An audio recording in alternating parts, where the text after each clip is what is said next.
माननीय महापौर तथा माननीय उपमहापौर,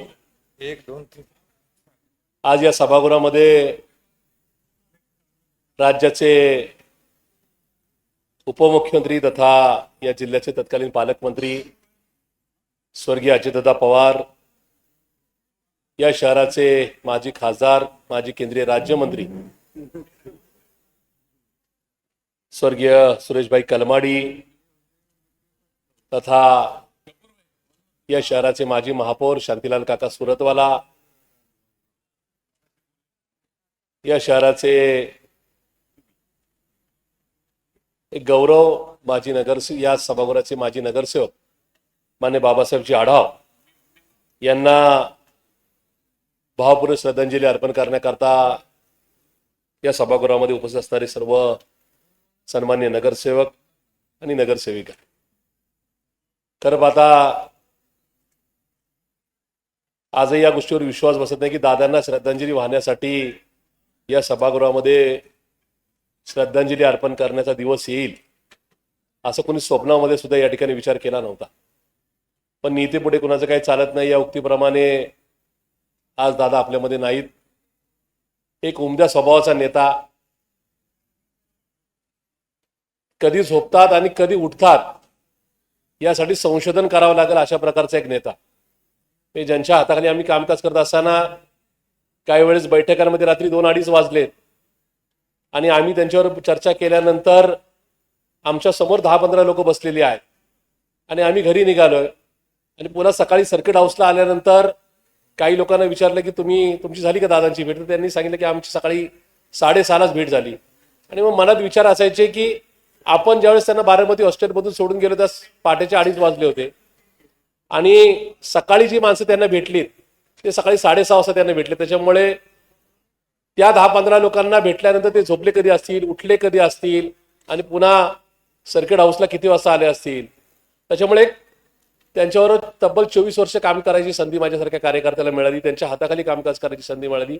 त्यांच्यामुळे या सभागृहामध्ये, या शहरामध्ये विविध पद भूषवण्याची संधी माझ्यासारख्या कार्यकर्त्याला मिळाली. त्यामुळे एक उमद्या स्वभावाचा नेता, या शहरासाठी, या जिल्ह्यासाठी, या राज्यासाठी, या देशासाठी प्रचंड कष्ट करणारा नेता म्हणून सन्माननीय अजितदादांची ओळख ही आमच्यासारख्या कार्यकर्त्याच्या मनामध्ये ही कायम राहील. आणि किमान आम्ही आमच्या हयातीमध्ये आमच्या पुढच्या पिढ्यांनाही सांगू की एक दमदार, एक ताकदीचा नेता आम्ही पाहिला, त्या नेत्याच्या हाताखाली कामकाज करायची संधी माझ्यासारख्या कार्यकर्त्याला मिळाली. की मौना माझ्या घरावर लागलेली महानगरपालिकेची पाटी सुद्धा त्यांच्यामुळेच लागली याचं भान माझ्यासारख्या कार्यकर्त्याच्या मनामध्ये कायम राहील. दादांना पालकमंत्री म्हणून, राज्याचे उपमुख्यमंत्री म्हणून, एका पक्षाचा नेता म्हणून प्रशासकीय अधिकाऱ्यांनी पाहिलं असेल, कार्यकर्त्यांनी पाहिलं असेल, मतदारांनी, जनतेने पाहिलं असेल. पण दिलखुलास असणारे अजितदादा एखाद्या गोष्टीवर अगदी विनोद झाला किंवा एखाद्याच्या आनंदामध्ये सहभागी झाल्यानंतर सुद्धा दिलखुलास हसणारे अजितदादा मी आणि माझ्या सहकार्यांनी पाहिलेले. एखादी गंभीर घटनाच घडली की त्या संदर्भामध्ये अत्यंत संवेदनशील झालेले दादा आम्ही या ठिकाणी पाहिलेले आहे. एखाद्याच्या आयुष्यावर चुकीच्या पद्धतीने काही प्रसंग ओढवला तर अत्यंत काळजीने, अत्यंत आपुलकीने त्याच्या मदतीसाठी धावणारे अजितदादा आम्ही पाहिलेले आहे. एखादी कार्यकर्ती आमच्या बरोबर समोर येते आणि त्यांची एक खाजगी शाळा आहे, त्या खाजगी शाळेची इमारत जुनी झालेली आहे किंवा 4 खोल्यांची इमारत आहे आणि आता पुढच्या खोल्या भरवण्यासाठी त्याच प्रांगणामध्ये एखाद्या झाडाखाली ती बाकीचे पुढचे वर्ग भरवले जातात. अशी शाळा, आता त्या शाळेला आणखीन पुढचा फ्लोअर वाढवायचा आहे, त्या फ्लोअरसाठी पैशाची गरज लागणार आहे आणि मग शासनाच्या निधीतून ते पैसे देता येणार नाही. हे लक्षात आल्यानंतर आपल्या एखाद्या दानशूर मित्राला फोन करून ती महिला कदाचित त्या आमच्या महिला भगिनी, म्हणजे बिबेवाडीच्या परिसरात मी सांगतो, त्या महिला भगिनींची अपेक्षा असते की एक 2-5 लाख रुपयाची मदत दादांकडून होईल कुणाच्या तरी मार्फत आणि शाळेची आणखी एखादी खोली बांधून मिळेल. पण आपल्या संबंधित एखाद्या सहकार्याला कॉल करून त्यांचा अख्खा वरचा मजला बांधून द्या असे सांगणारे अजितदादा आम्ही पाहिले. आणि त्याच्यानंतर तिथं माझ्या नावाची पाटी लावा किंवा माझा कुठं त्या ठिकाणी फोटो लावा अशा अपेक्षा न ठेवणारे अजितदादा सुद्धा आम्ही पाहिलेले आहे. त्याच्यामुळं एखादा नेता एखाद्या गावातून एखाद्या तालुक्यातून आल्यानंतर राज्याचा एक अत्यंत प्रभावशील नेता किंवा अत्यंत दमदार नेता किंवा एकूण पॉप्युलर नेता कसा होतो हे अजितदादांच्या माध्यमातून आज हे राज्य किंवा हा देश पाहतोय. त्याच्यामुळे माझ्या वैयक्तिक जीवनामधल्या किंवा मी त्यांच्याकडे कार्यकर्ता म्हणून असताना त्यांच्या हाताखाली कामकाज करत असताना असंख्य आठवणी की ज्याच्यामध्ये आम्ही वैयक्तिक पण काय सांगितलं तरी समजून घेणारे अजितदादा किंवा चालता चालता सुद्धा एखादं सहजपणाने पद देणारे अजितदादा हे माझ्यासारख्या कार्यकर्त्यांनी अनुभवलेलं आहे. आज मी तर या राज्यातल्या 36 जिल्ह्यात जाऊन आलोय. त्या जिल्ह्यातले मुख्यालय मला पाहता आलेले. पण मला एक आवर्जून सांगावंसं वाटेल, माननीय आयुक्त साहेब इथं आहेत, मान्य दोन्ही अतिरिक्त आयुक्त आहेत, त्यांनी सुद्धा हा महाराष्ट्र अवघा महाराष्ट्र पाहिलेला आहे. पण आपल्या जिल्ह्यासारखं जिल्हाधिकारी कार्यालय अख्ख्या राज्यामध्ये कुठंच भेटणार. आपल्या जिल्ह्यासारखं म्हणजे आपल्या शहरामध्ये जे नवीन सर्किट हाऊस आहे तसं सर्किट हाऊस राज्यात नव्हे तर देशामध्ये कुठे सापडणार. आपल्या शहरामध्ये असणाऱ्या विभागीय आयुक्त कार्यालय म्हणजे जुनं विभागीय आयुक्त कार्यालय सुद्धा त्या प्रकारे चांगलं जतन करून ठेवणं, त्याच्यावर इतर इमारती बांधणं, ही अशा प्रकारची इमारत सुद्धा राज्यात कुठे सापडणार नाही. पुणे जिल्हा परिषदेची इमारत सुद्धा शहरामध्ये असली पाहिजे. म्हणजे जुनी इमारत सुद्धा शहरामध्ये होती, पण त्यानिमित्ताने वेगवेगळे जे काय शासकीय कार्यालय त्याच्या आजूबाजूच्या प्रांगणामध्येच असली पाहिजे. यासाठी नवीन जिल्हा परिषदेची इमारत सुद्धा बांधणारे अजितदादा आम्ही पाहिले आहे. आणि ज्या सभागृहामध्ये मी भाषण करतोय ती इमारत सुद्धा सन्माननीय अजितदादांच्याच आग्रहाने ही इमारत तयार झाली. म्हणजे माझे सहकारी श्री दत्ताभाऊ धनकवडे त्यावेळेस शहराचे महापौर होते आणि पुणे शहराची वाढती लोकसंख्या, पुणे शहरातल्या वाढत्या लोकसंख्येनुसार जे लोकप्रतिनिधी येणार आहेत, इथं अधिकाऱ्यांना बसायला जागा पुरत नाही, त्या ठिकाणी अपुरी पडते. हे लक्षात आणल्यानंतर ही इमारत सुद्धा बांधली पाहिजे अशा प्रकारचा आग्रहपूर्वक या ठिकाणी निर्धार करणारे अजितदादांनी त्याचं भूमिपूजन सुद्धा त्यांच्याच उपस्थितीमध्ये झालं आणि या ठिकाणी ही इमारत उभी राहिली. ही आठवणी सुद्धा या शहरामध्ये. त्याच्यामुळं विकास करत असताना तो चांद्यापासून बांध्यापर्यंत काम करणारे अजितदादा ज्यांनी कायम विकासाची दृष्टी ठेवली, त्या सुद्धा गोष्टी या ठिकाणी मला निश्चित आवर्जून मांडाव्याशा वाटतात. खूप साऱ्या गोष्टी खूप साऱ्या लोकांना बोलायचंय, पण मला एक 2-3 किस्से सांगून मला माझं भाषण संपवायचं. आपण काम केल्यानंतर त्याचा खूप गाजावाजा करणारे नेते आम्ही पाहतो. एखादं काम केल्यानंतर त्याचं उद्घाटन धूमधडाक्यात व्हायला पाहिजे अशी एखाद्या पक्षाची आणि काही नेत्यांची भूमिका असते. पण आपण काम केल्यानंतर लोकांची गैरसोय होणार नाही याची काळजी घेणारे अजितदादा मी कायम पाहिलेलं आहे. मला आठवतं की स्वारगेटचा फ्लायओव्हरचं कामकाज माझ्या महापौरपदाच्या काळामध्ये झालं आणि ते उद्घाटन महानगरपालिकेने करावं का राज्य सरकारने करावं या संदर्भातले वाद चालू होते. आणि माझा महापौर म्हणून निर्धार होता की हे महानगरपालिका म्हणून आपण कामकाज केलेलं आहे, त्यास काय राज्य सरकारमध्ये आम्ही नव्हतो. त्याच्यामुळे हे उद्घाटन अजितदादांच्याच हस्ते व्हावं अशा प्रकारची माझी इच्छा होती. आणि मग काही गोष्टींची गडबड लक्षात आल्यानंतर मी सन्मान्य अजितदादांना कॉल केला, तर ते बीडच्या दौऱ्यावर होते. म्हणलं दादा उद्या आपल्याला स्वारगेटच्या फ्लायओव्हरचं उद्घाटन करायचं. ते म्हणले अरे कसं शक्य, मला इथून मी बीडला आहे, बीडवरून मला मुंबईला काही बैठक आहेत उद्या सकाळी आणि त्याच्यानंतर पुढचे 2-5 दिवस पुढच्या आठवड्यात तुम्ही ते जाईल, त्याच्यामुळे माझी तुला सूचना राहील की तू उद्घाटन करून डायरेक्ट त्या ठिकाणी मोकळा. म्हणलं दादा तसं नाही, तुमच्याच हस्ते स्वारगेटच्या फ्लायओव्हरचं उद्घाटन व्हायला पाहिजे. तर ते म्हणले मला एक 10 मिनिट दे. आणि 10व्या मिनिटाला त्यांचा कॉल आला की मी येतोय, पण म्हणजे मला खूप मोठं या ठिकाणी प्रवास करावा लागेल. मी बीडवरून पुण्याला येणार, पुण्यावरून उद्घाटन करून परत मुंबईला जाणार आणि मुंबईवरून मला पुन्हा या ठिकाणी लातूरचा दौरा आहे.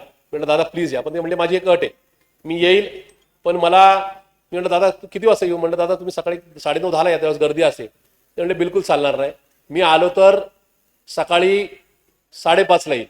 म्हटलं दादा असं नका करू. ते म्हणले नाही म्हणलं पुणेकर पाहिला नसतं. ते म्हणले हा फ्लायओव्हर कोणी केलाय हे मला आणि पुणेकरांना माहिती, त्याच्यामुळं गर्दीच असली पाहिजे अशातला काय भाग नाही. मी येईल, मी फीत कापल आणि मी निघून जाईल. मी म्हटलं दादा माझी विनंती राहील किमान हे सगळे बाकी पक्ष नेते बाकीच्या सगळ्या अधिकाऱ्यांना यायला तरी थोडा मुभा दिली पाहिजे.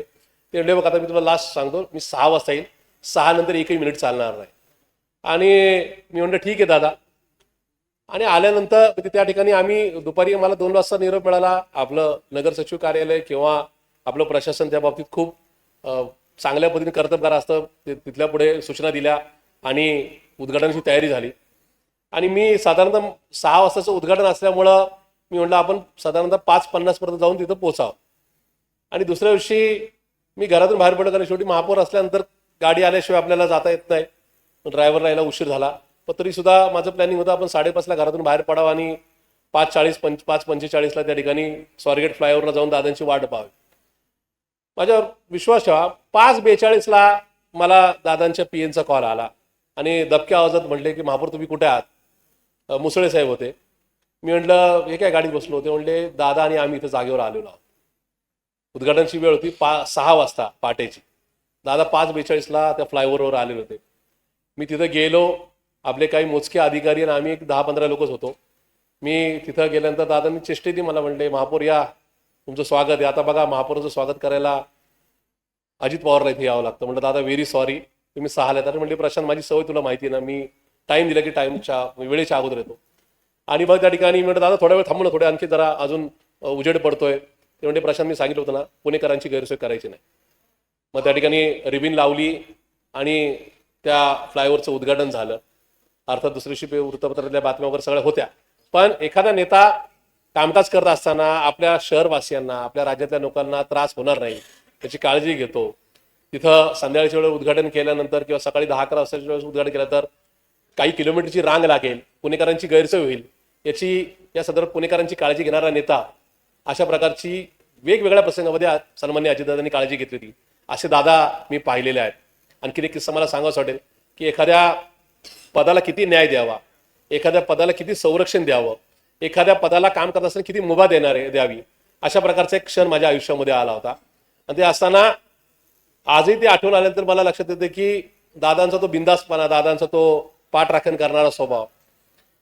साधारणतः जून 2016ची गोष्ट, मी त्या शहराचा महापौर होतो आणि पाणी टंचाई होते. त्यावेळेचे पालकमंत्री माननीय स्वर्गीय गिरीशभाऊ बापट होते आणि पाण्याचा संघर्ष या ठिकाणी पुण्यामध्ये चाललेला होता की धरणात पाणी कमी आहे, पाऊस लांबलाय आणि मग आता पाणी पुण्यात म्हणजे त्या ठिकाणी त्या दौंड, बारामती आणि इंदापूर तालुक्याला सोडायचं काय.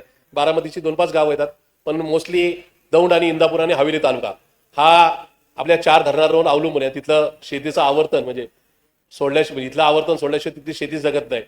पण परिस्थिती अशी होती की कमी पाणी पाऊस असल्यामुळं आणि पाऊस लांबलत असल्यामुळं पुणेकरांचा नका हाल होऊ नये ही माझी काळजी होती. आणि म्हणून त्यावेळेस पालकमंत्री विरुद्ध महापौर असा वाद झाला.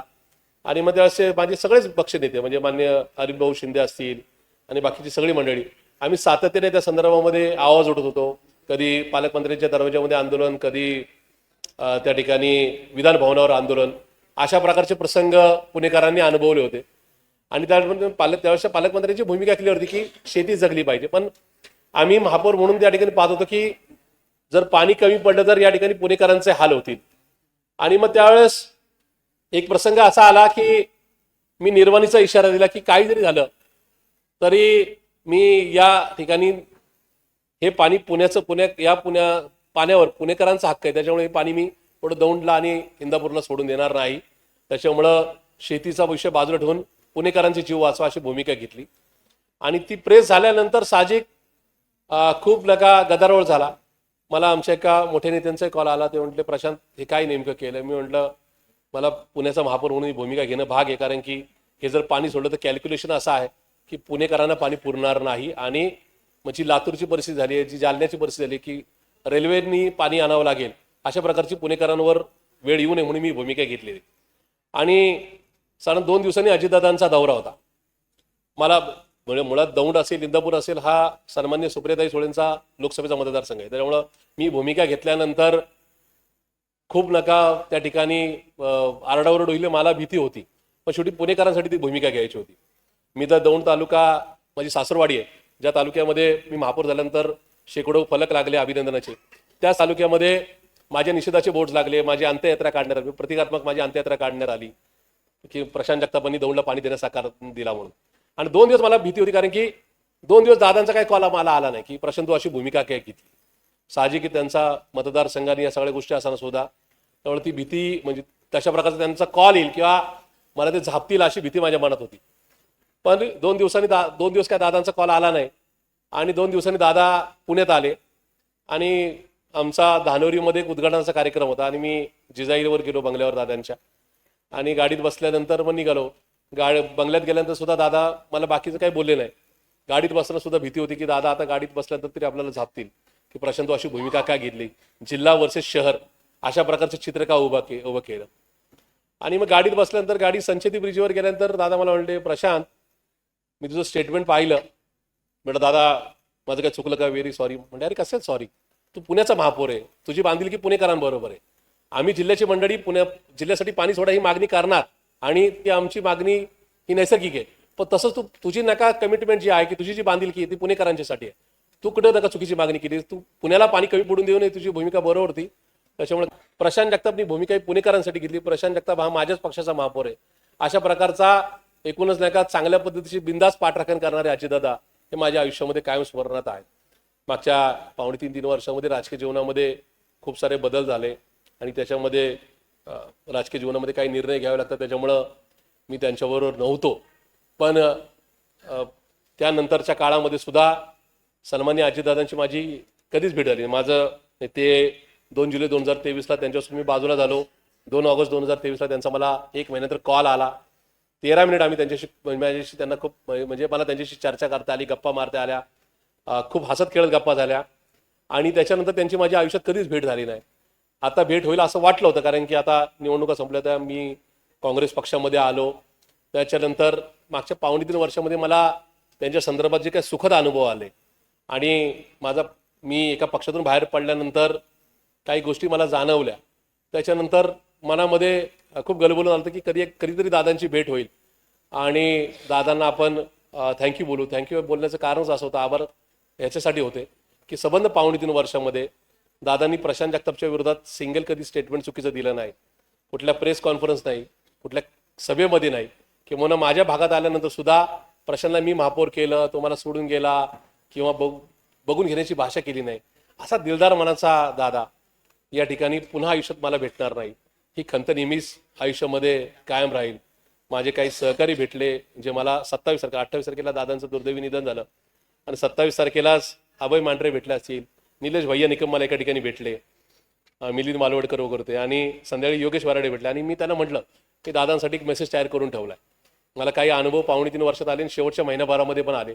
आणि मग दादांचं ते मोठेपण जे मला पूर्वीपासून माहित होतं ते आणखीन मोठं वाटलं, कारण की त्यांनी 15 तारखेला निवडणूक होती आपली महानगरपालिकेची, 12 तारखेला प्रेस कॉन्फरन्स झाली त्यांची पुण्यामध्ये, आणि त्यांनी तेवढ्याच प्रांजळपणाने हसत खेळत सांगितलं की पुण्याची मेट्रोचा शुभारंभ झाला त्यास आमचा प्रशांत जगताप पुण्याचा महापौर होता.